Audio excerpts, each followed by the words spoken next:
yɛmfo kyerɛ Kristo nkyɛ kwa na ofi Kristo gidie ma yɛdɛn abu yɛ bem na gidie no abane deɛ na yɛni wɔ yɛmfo na se biem na mo nyina nam gidie no so ɛyɛ Onyankopɔn ba ɛwɔ Kristo Yesu both Jews and Gentiles so that's it enti Jewfo bia ntimi fa mmara so mmara Yesu abai so mo kɔ heaven dabi ɛna obia so ntimi fa bososom kwa so kɔ na baabi bia sɛ nipa som bia wo wiase bia wa wonim som bia ya wodi akyire bia no sɛ nipa na di animu a sai som na kasa na do bɛkɔ hell som a ya ide kɔ Nyankopɔn nkyɛ ba kopɛ John 14:6 Yesu sɛ me no kwan no kra ne nkwa obi magya ne nkyɛn Yesu na me so nti amra no bɔ kwan ɛma Christ ɛpɔnte kyerɛ Jesus Christ nti ɛno fatu tim wɔ saa kwan no so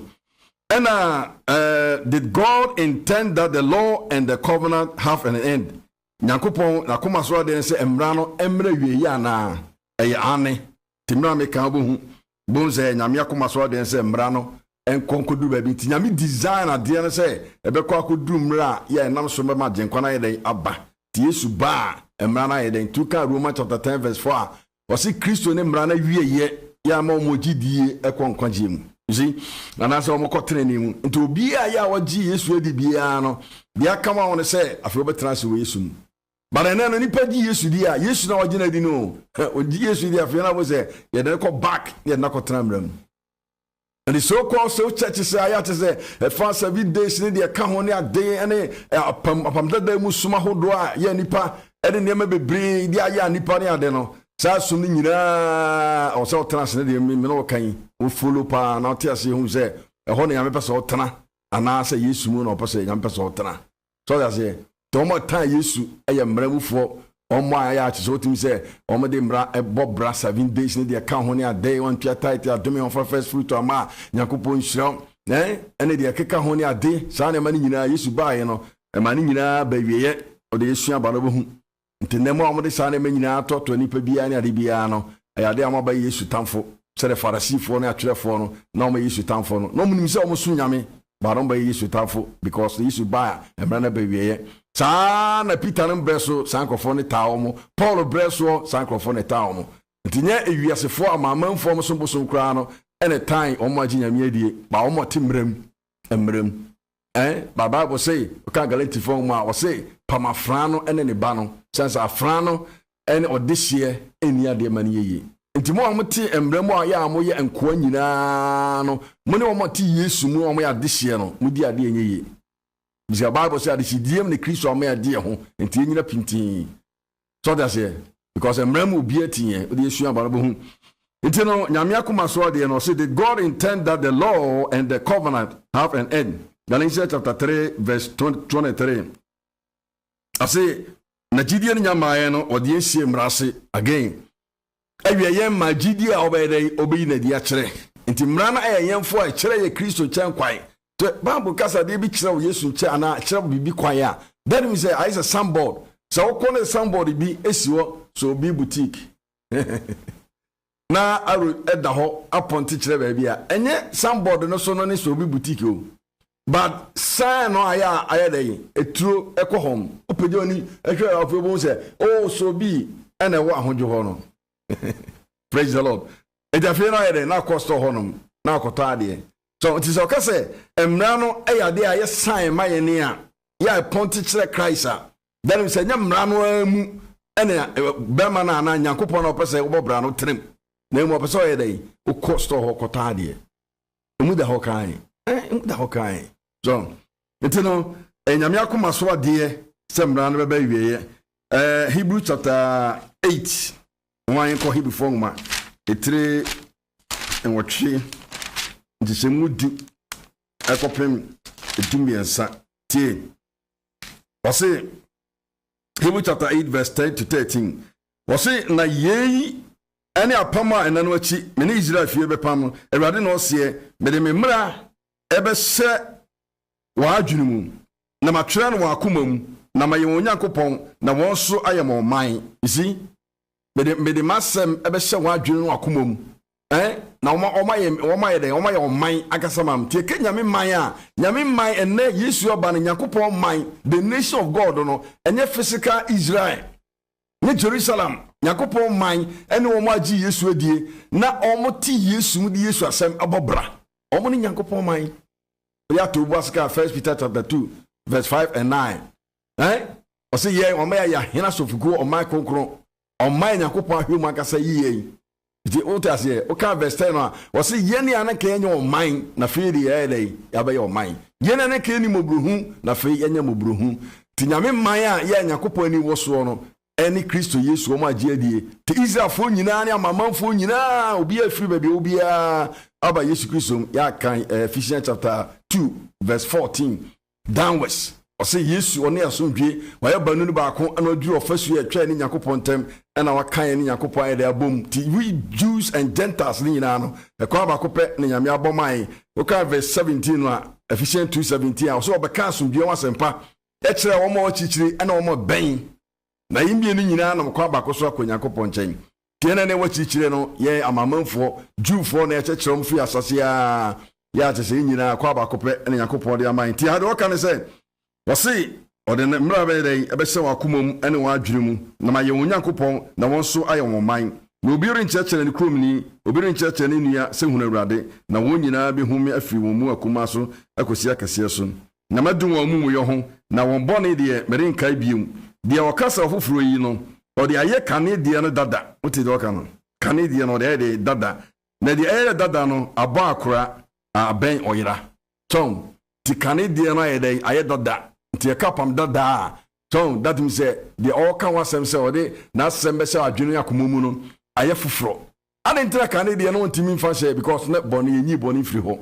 timra emomu jantimi nyi bone ho no enipa conscience ankasa emu na ho de bia no carbon ya waye Yesu se de onye bone da no ni kan to bo mo ba no omunyina kan ye so by neno bone ya waye bia no na o kan ya emufo because ntia Yesu moja ye yi bone na firi honom nti namsa so ntino nyame timi twere na asem awakomom because Yesu ni Yankopɔn asem o se mi gire po na kira me bom obi tie me wuram edi se metimi asa ntimaduo no na maba nipa no mu na beto se dedi ntino de nyame ayamaye se ayade a Nyankopɔn adwene mu no he intend that the law and the covenant have an end so that is after Hebrew for chapter 9 verse 8 to 10 and so it was say Hebrew chapter 9 verse 8 to 10 kaneno o kan se afode ne ayede ne o sia afode ne bone ho afode wampe nanso anso wani si ene de onam maraso ede ma ene no ka se hwe mabasa me ne boye de wo pe oyidie di kan ho na o de tosumienu no asi ho Ghana utie me oyidie di kan ho na de tosumienu na ide asi ho ti de tosumienu na hwan Jesus Christ right Intina na chese kane aforebo mo boy ne ade nyina o se do nam mara so de manyina Yesu bae no o se anso je Nyankopɔn ani enti na wontim ko fa aforebo bia wapam dadam bia fa magina nyame anim sametua tight ma kofini ama na ma first fruit and am yese ni adenti no ade a no na so nyame ani dabi enne ade a ya nyame de abafo de amaye ni ankasa ya amini mienu ankasa no edem bia ni ho no ene Yesu nyame amaye no wie no se tie Yesu edi Yesu di afa yentie no na enfa Yesu asem mobra tinchekire bia wo de adwuma bia nya Yesu nchekire bia no nia ba bia koyi fie bia no wati so mane nyina megina Yesu Kristo so enti wo ka Colossians 1:28 a Paul say Yesu na meka ne ho asem Yesu na mchekire nipa bia Yesu na mchekire sem de onipa bia besi wo pepepe awo Kristo Yesu mu wati the apostle Paul kan enti ni chekire ne bibia gina Yesu Kristo so eno nko a Second John 1:9 do fom non tra Yesu nchekire mu no oni Nyankopɔn memo do tra mu no ono wo jane no oba no so bi ba mo nkyɛn no nkura saa nchekire na mamu nyine komu fie enti no mo amutie me na na pen de besa ma dwene akoma nyina akoso ene Yesu nchekire Nyankopɔn ade amain enti ade a Nyankopɔn akoma so ade no pese mra na yede ebe wieye ena Hebrew chapter 10 verse 8 and 9 ya me kan no afei Hebrew chapter 10 verse 16 to 20. Ose ye any apama enano achi no me ne won bepam awurade no ose me de me mra be hye wakomam na matwere no wadwene mu na won bone ene won mra to nso me renka biom na de ye num fafiri wo no bone ho aforebo ene ho biem enti anuanom se wo Yesu mogya mu nam aye de be kokonkru mu efiri se wagu emukro amaye aye kwa foforo oti do ka no aye kwa de be ekwa foforo a ewo nkwa ya efa ntwamutamo ene se ne honam mu ti akwa foforo nye kwa dada Toka kwa foforo ada nse nyame akoma so ade nse kwa foforo ebe juma na mu nya dada internet say ubisa said that God intend that the law and the covenant have an end there. That we say sure. After last why the can so say why did we need to be redeemed from the OT law? I didn't also what free upon that day I didn't hear also what free say the can I didn't am guilty under the law. So bia wo mrasi bia Romans chapter 3 verse 19 Otuba kwa watu nyina udifo guilty nti wo say obia udifo bia umbia no that means say entimi angel because udifo timrani kumye nyina tinyame sane ye kasa de ba Yesu and odi Yesu ye de be empata de mai Romans 8 verse 3 and so say it could not deliver entimi angie Galatians chapter 3 verse 10 curse under the law do free mra nyuma mu ne hyedu abase nti so timre mu hyedu abase because mra nyina obi atie untimi fa mra mu trene megire Yakobon anim trene ya dige nyame anim Yesu Kristo de enko a Galatians chapter 4 verse 3 bandage song which sanchichiri mu Hebrews chapter 7 verse 18 and 19 not perfect the law because any perfect ya nyame asem pe na mo kasa any perfect that mean nyame desire de na say entimi nkwa nkoduru safe na e eje nkwa ho ne pem internet say uduru ha wapem entina oka Hebrews chapter 11 verse 39 and 40 was import the heroes of faith no omo ntimi anyepe Abraham na Isaac no ka Moses no ade nyina omo ntimi anyepe adentia emo moja ntimi nyibone ho de yibone ho akasa many pa yepe no ene Christ enti omo nyina wu a omkotwan wo Abraham kukum tele ba Yesu wuye no koda no ho adi kire wo se me nana mo hwe me kwa no me moja ene yibone ho ansa na Yesu timde omakonya me nchen also Yesu wuye na kasa Bible say asase ya woso ye na atrene fo mo wuo no ma eden omu nyani nyane ye adanta kan no mutimi nyane because na ya de a mo muja ntimi nyibone ho ti Yesu ena ma omu ye eden mutimi otimde omko Yakobon nchen eni say wo semrase a that means say that person there you are cursed.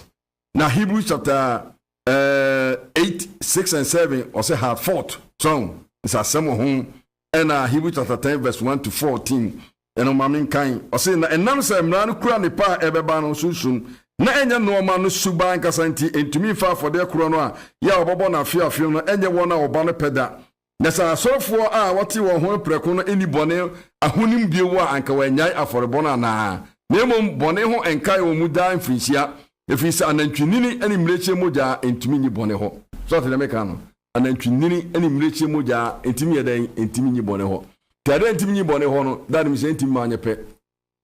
because ye nyu bone ho no ma entumi nya born again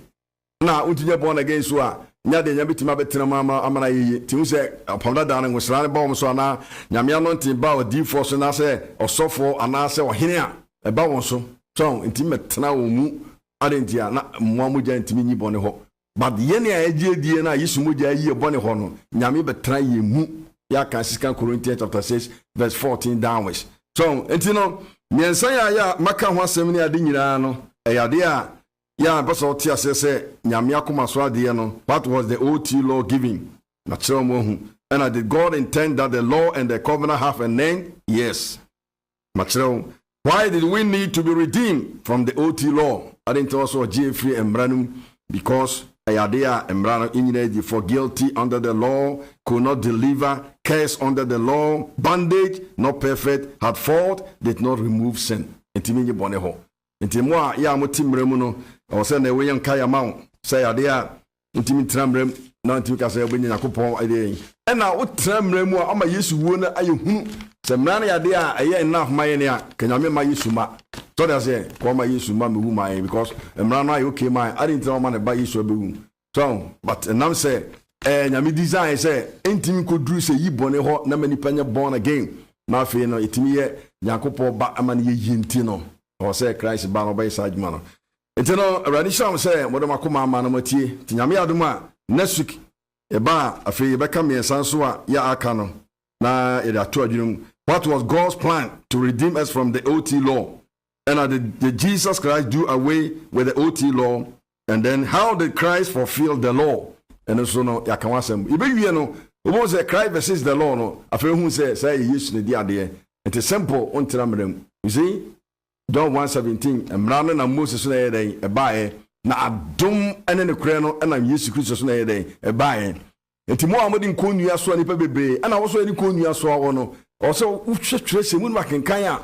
a bomode ne sua mun makenkan kra na kɔ ba bia wo bakra toilet bra de komo man kenkan ma so my phone shen kunyase ema de so ayen fa de so dudu ka mato 11:28 a yesu se wo mo ya dwuma no so won ne so wana kasa no omra me nchen na obeso won no mo home so de yesu kai enti no home a yesu di ma no ono kwa na ma home te home daw de ka woni ade bia de no nyenkwa do jenkwa ane Christ Sunday nyenkwa Saturday nyenkwa Monday nyenkwa de ojenkwa na kasa ifara jenkwa no ane Jesus Christ asomafo nyuma etini na nchemu dumienu osi dibi ne so na asase o de amai se ona so beji enkwa mu aka Jesus Christ nkwa amen enti wa otie me on Christ no tie mu no ka kire Awurade se Awurade enjew na ofa en moja ahorobone ka simple ka se Awurade Yesu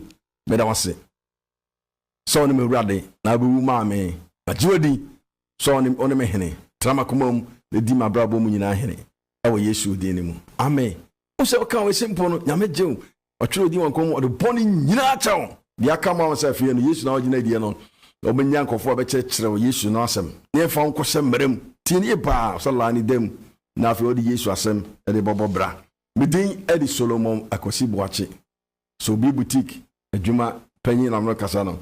obese na uni ehia ya asore ya ehia wasafo Zion School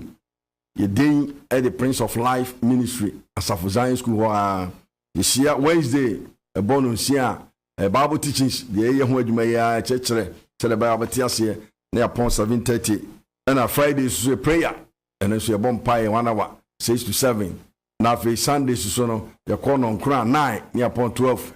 service ankasa ya the bomb pie so nyame asem say opese o subscribe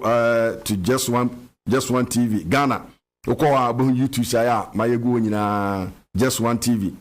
na obetimi asua de mu ebeboa because oboa so mobile phone so a mobile money a simple ne say 0550845251 so ego afidie na se hwa bo na otimi ababoa o Yesu de ne mu amen everybody yere wase bebre ye mompa so tie ye no aboa no chekere yen so boa yen me ko so transfer dumi mu o Yesu de ne mu ka se amen te o my Ghana everybody nshira o man ni o man fra dumi kwa dumi ya me yaduma next week yebeba na fe yabewia yebeba bewie na mo ate ase simple say Yesu nko a ene ohene nshira ka mo o Jesus de ne mu